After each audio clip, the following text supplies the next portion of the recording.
Welcome to Fire Engineering's Training Minutes. I'm Walt Lewis. Today we're going to talk about some problems you can have with your hose line just before you get water on the fire. In this case here, the hose line's been deployed, but it's very valuable that you know each of your pieces of equipment, especially your nozzles.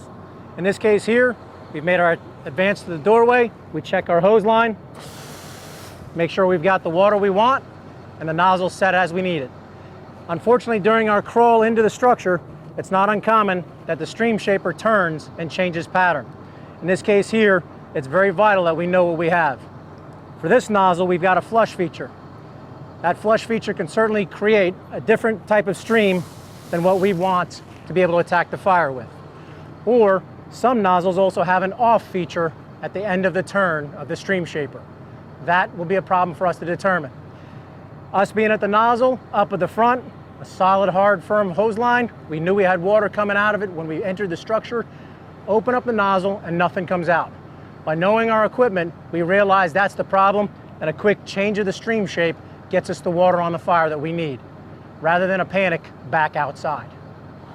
In this case, we've deployed our hose line to the front door, getting ready to make our fire attack, and we've got a smoothbore nozzle on the end of the line this time. Like we should, we've got a good firm hose line, good water pressure. We want to check our stream to make sure we got a good hose line to use. Make our advance inside the structure, and once we get to the area of fighting fire, we open up our nozzle and imagine that the bail is all the way open, but this is our stream that we get coming out. That's not going to be effective for us, so we have to quickly decide what our problem is. We have a solid, firm hose line, so we're getting water. We've got trouble of water coming out of the nozzle tip, so the problem exists here at the nozzle. One remedy is to spin off the nozzle. If it has a stream shaper in it, then it'll allow debris to get hung up right here, causing your clog right in your tip. Without the stream shaper in place, the debris would flow straight through the nozzle, hopefully. But if the debris hung up in either location, the quick spin off of the nozzle allow you to put some water on the fire rather than none. And if necessary, add the tip back to your nozzle if the clog has been freed. Now you've got a good hose line to work with again, and you can advance. Again, we've got our hose line, smoothbore nozzle, and we're advancing into the fire. We checked our line, we've got good pressure and a good hose line, we start making our advance in. But after going in a little bit and taking a position, we suddenly run into a problem. As we open up on the fire, our hose line goes soft. We don't have good water coming out. It feels firm, so we're getting water, and the nozzle's flowing fine. Where's our problem? Somewhere behind us between the pump and here. We got to figure out what it is and do it quickly. If we have to withdraw to safety, do so. But a simple correction for the problem, maybe just popping the nozzle a couple times to chase any kinks out that we can't get to in a hurry. Now we're at the area of fire. We open up our line, poor water came out. So quickly, we can pop our nozzle, and what we had as a poor line to start with became a better line, and now good water flows for us.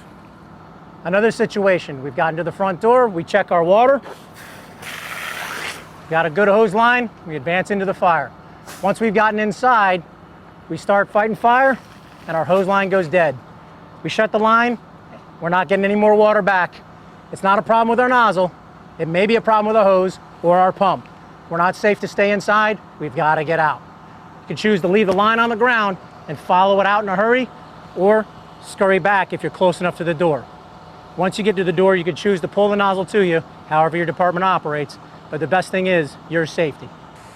And now with that ruptured length, the heads-up engineer on the outside, realizing the problem, comes in with a set of hose and quickly replaces the piece that broke. The officer and firefighter are withdrawing from the structure to an area of safety, and they advise the engineer by radio to make this happen. The other situation is we've advanced our hose line, got it to the front door, again, checking water. Got a good hose line, we make our way inside. But sometimes our equipment isn't in the best of conditions. Once we get inside, we work to open up the bail, and it moves quickly and easily in our hands, but no water comes out. The hose line is firm, the nozzle is our problem. No water's coming out. Is it a clog? No, it's our bail. Our bail separated from our ball valve from inside, Not a common circumstance, but we got to be able to recognize it. Is this a situation we can stay inside and fix? No. We've got to withdraw, get another hose line, definitely another nozzle.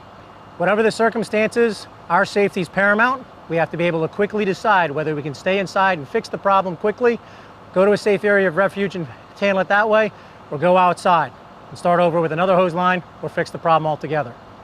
Some of the other problems we can encounter at the pump, the hydrant, and beyond, but these are quick hose line problems we can encounter on the inside.